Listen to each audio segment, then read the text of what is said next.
à Paris, on a, là où je me suis reconnue au niveau du dispositif, hein, puisque je me fais représenter le dispositif, c'est ce système de tri auquel on est contraint vraiment dans un dispositif qui est complètement saturé, avec de nouvelles problématiques, des publics qui sont différents, qui ont justement... qui sont dans des situations de détresse vraiment à des niveaux différents. C'est-à-dire que l'humain, enfin, je partage vraiment ce que vient de dire, ce qui vient d'être dit, c'est qu'on est dans quelque chose qui nous dépasse tellement tous aussi, humainement, qu'on essaye de retrouver du sens dans ce tri inhumain, en fait. Ce qui m'a vraiment marqué dans le film, et nous, on l'a connu à Paris, parce qu'on a une structure... qui a été gérée comme ça, hein, qui s'appelle la boulangerie, avec des rendez-vous qui étaient donnés un peu partout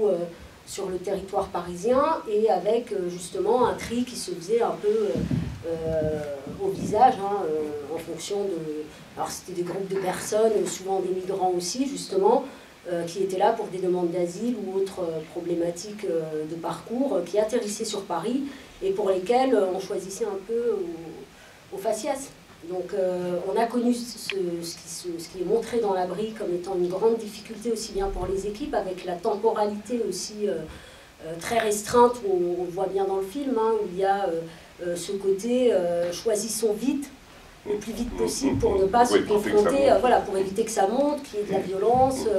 et qui quelque part, nous, enfin en tout cas, nous a beaucoup rappelé, hein, la manière dont a été géré ce droit d'entrer en plus dans une structure qui finalement n'est pas forcément humaine. Voilà, on voit bien que c'est très précaire, l'accueil est très précaire, on voit des gens dans le film qui dorment à même le sol dans une pièce, on voit toutes les difficultés aussi qui sont liées au collectif, avec ces situations de personnes, on voit à un moment donné des personnes où il y a des problématiques d'odeur dans la chambre, enfin, et tout ça, nous on le connaît très bien, c'est-à-dire que dans ce qu'on gère au quotidien, on est dans ces contradictions permanentes entre notre éthique professionnelle, notre éthique de conviction, vraiment, avec ce côté humain où on est aussi, et où on représente quelque chose, puisque le salut social, c'est un dispositif d'État, donc avec qu'est-ce qu'on représente et qu'est-ce qu'on fait finalement demain pour nous, à notre hauteur, hein, avec nos petits bras, avec... là-dessus avec des équipes qui au quotidien se prennent aussi une violence, que ce soit au téléphone ou en situation de rue, une violence qui est de l'ordre de l'incompréhension, parce que le constat est réel. On a des publics qu'on connaît de moins en moins bien, puisque finalement on traite de la masse et non plus de l'individuel, et recentrer le dispositif autour de la personne, c'est un combat quotidien. Et moi, ce que j'ai beaucoup apprécié dans le film aussi, c'est de rendre compte de cette inhumanité dans une action qui se veut humaine à la base. Et avec des humains. Voilà, et avec des êtres humains, mais des deux côtés en fait, parce qu'on voit bien que les équipes, et nous on l'a au quotidien, hein, vraiment des équipes qui se donnent à fond, qui essayent de faire au mieux, et pour le coup avec en retour un peu de bâton comme ça, un sentiment de participer à quelque chose pour lequel ils n'avaient pas signé à la base. Donc il y a ce contradictoire permanent et qu'on voit bien, enfin moi ce que je trouvais intéressant, on le voit bien dans le film, parce que on voit bien même le responsable de structure, hein, on peut l'appeler comme ça, enfin la personne qui gère le centre, qui fait de l'humour, qui peut paraître brutal dans sa façon de dire les choses. Mais bon, moi qui m'a fait beaucoup sourire, personnellement, parce que finalement, il applique des consignes comme beaucoup de gens dans le secteur, hein, puisque là, c'est pas que le SAMU, mais c'est aussi beaucoup de gens dans le secteur, qui appliquent des consignes qui finalement, au bout d'un moment, on en cherche le sens. Donc voilà, je trouvais que le film, et on parle très très peu, et je tiens à le dire là, parce que vraiment, moi ça m'a beaucoup plu aussi bien le titre, l'abri, que ce que représente l'abri, c'est-à-dire que on parle très très peu de ces structures d'urgence qui sont vraiment indispensables aussi au bon fonctionnement, où on prend en charge sans poser de questions, sans demander si la personne a du projet, si elle peut... Enfin voilà, il y a quelque chose qui m'a beaucoup plu dans le film, qui est vraiment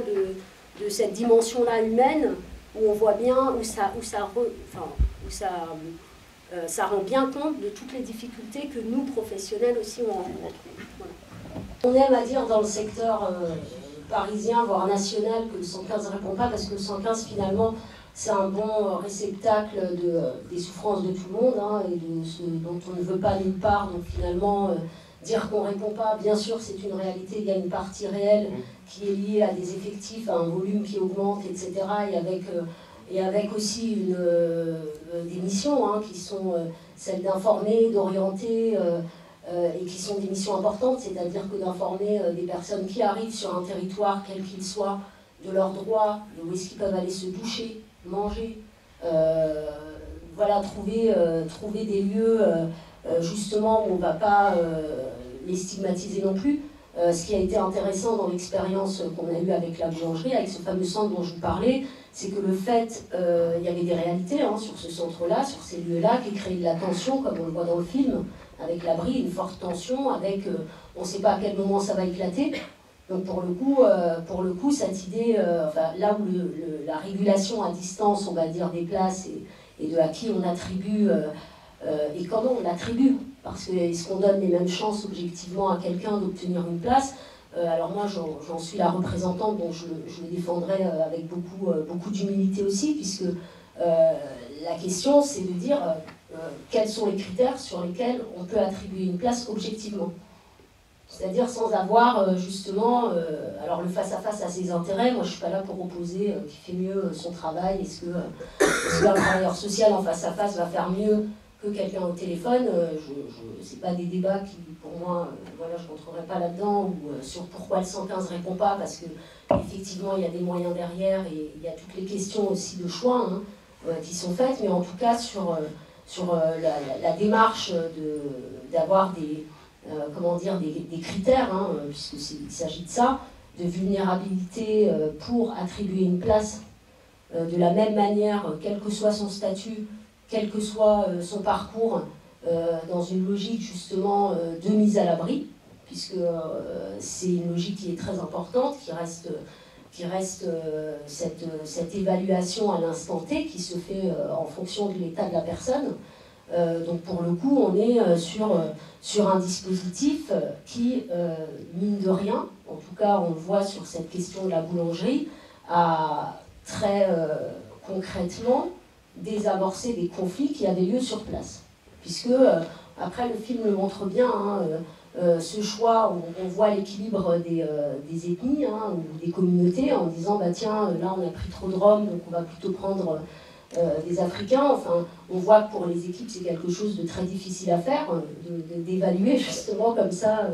sur quelque chose de totalement arbitraire aussi. Pour le coup, on a quand même avec le 115 cette dimension de prise de recul qui permet d'échanger dans les faits. Hein. On échange, on va questionner, on va partager le diagnostic qu'on va faire. On va aller en parler à un collègue, dire tiens, voilà, est-ce que cette place elle est adaptée? Et ce qui est très compliqué parce qu'aujourd'hui, c'est pas tant comment est-ce qu'on traite la question. Aujourd'hui, c'est on fait un tri dans quelque chose qui est sur des situations où toutes les situations sont de plus en plus dramatiques. C'est-à-dire qu'on a du handicap, on a de la psychiatrie, on a des problématiques, mais vraiment de parcours avec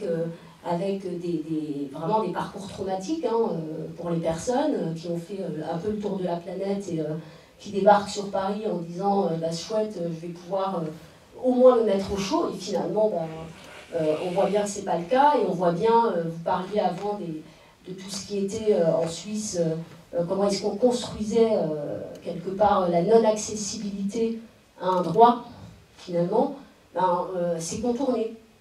On va le contourner autrement, c'est-à-dire qu'on va dire, tiens, il faut que vous ayez un projet de vie, il faut que vous ayez, pour accéder à une structure, il faut que vous ayez ce droit, enfin cette volonté, en tout cas manifeste, hein, il faut le montrer un petit peu à l'entrée, manifeste de vouloir vous en sortir. Donc, il y a quelque chose derrière qui est vraiment questionnant. Hein. Je crois que encore une fois, la question, elle doit se poser aussi de manière collective et européenne, hein, parce que ça pose vraiment la question de comment est-ce qu'on accueille, puisqu'en France, on a quand même cette dimension Alors je citerai juste cette association-là, France Terre d'Asile, hein, on est là-dedans, on est dans cet accueil, en tout cas dans cette volonté d'accueillir, mais comment on accueille? Pour qui et comment? Et aujourd'hui ça se pose vraiment puisqu'on a des situations qui sont de plus en plus difficiles et pour lesquelles le 115 reste une des réponses, mais parmi tant d'autres. Et je crois que le décloisonnement, enfin quand on arrive à sortir justement de ces discussions qui sont j'essaye moi d'appeler le 115 ne répond pas, pourquoi, et pourquoi j'ai pas de place, et un tel a eu droit à une place, je crois qu'on peut réfléchir collectivement à comment améliorer le dispositif, mais en trouvant non pas des oppositions, mais des terrains d'entente sur cette dimension humaine. Non, à Paris, on va avoir tout un dispositif, alors en hiver avec plus de places,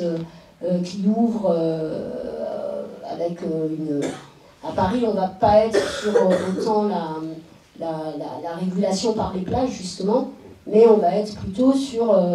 des questions de êtes-vous accompagné ou pas. D'emblée, quand vous arrivez, quel est votre potentiel, finalement, d'intégration, d'acceptation de vie en collectivité,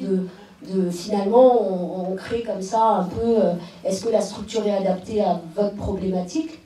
Et non pas, est-ce que... enfin, c'est plutôt, on demande à l'usager, à la personne, de s'adapter à la structure et pas l'inverse. Alors qu'il faudrait que la structure soit inconditionnelle, c'est-à-dire que vous venez et puis on commence le travail à partir du moment où vous êtes là. Pas au préalable, ça ne peut pas être un préalable à l'accès en fait. Donc là-dessus, on n'est pas forcément sur la question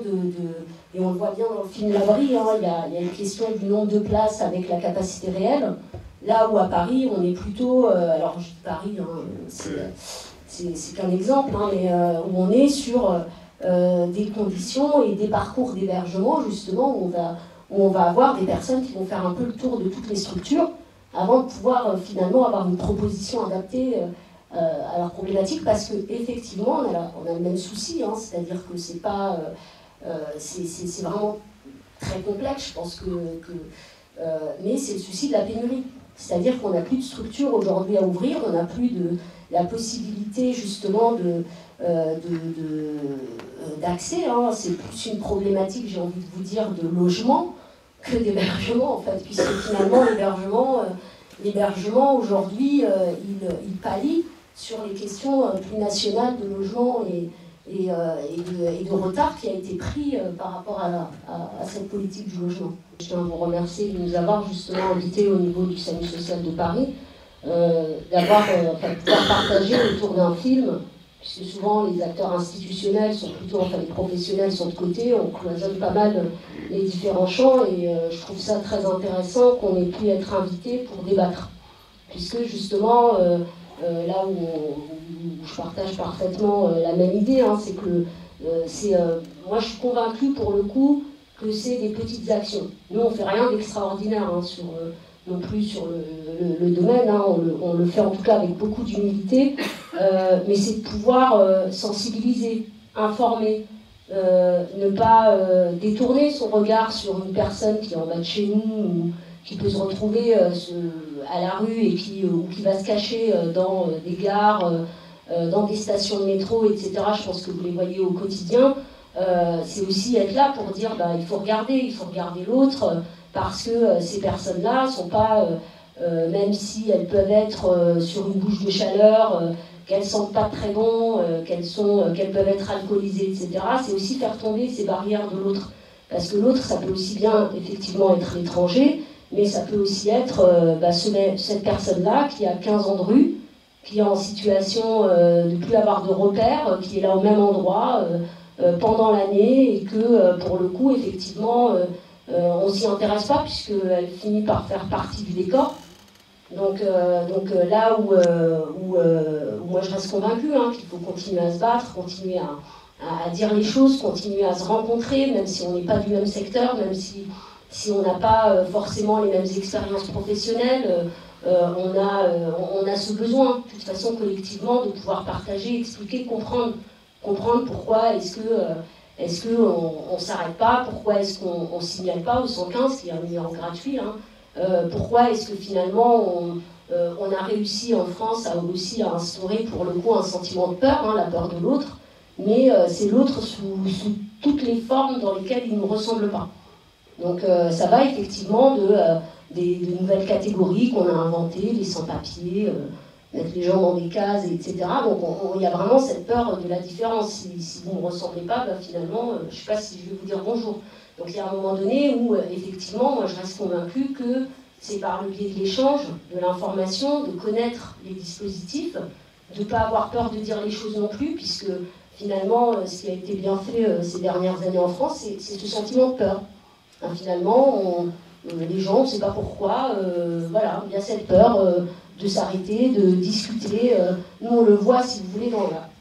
la dimension qu'on a, qui est celle du signalement, c'est-à-dire que n'importe quelle personne peut appeler le 115 et signaler. On voit bien que souvent, quand on pose la question de mais est-ce que vous êtes allé demander à la personne ce qu'elle veut, puisque finalement, elle peut peut-être être là toute la nuit et rester jusqu'au lendemain, on voit bien la réticence. Ah mais non, mais je peux pas y aller, enfin on a des réponses diverses et variées, vraiment sur cette peur d'approcher la personne à la rue. Tout comme on va avoir des situations qui sont vraiment, qui renvoient à la peur. Hein. On a des phénomènes nouveaux ces dernières années de pétitions. Enfin, je dis pétitions, hein, en tout cas de courriers qui sont faits auprès des élus locaux pour dénoncer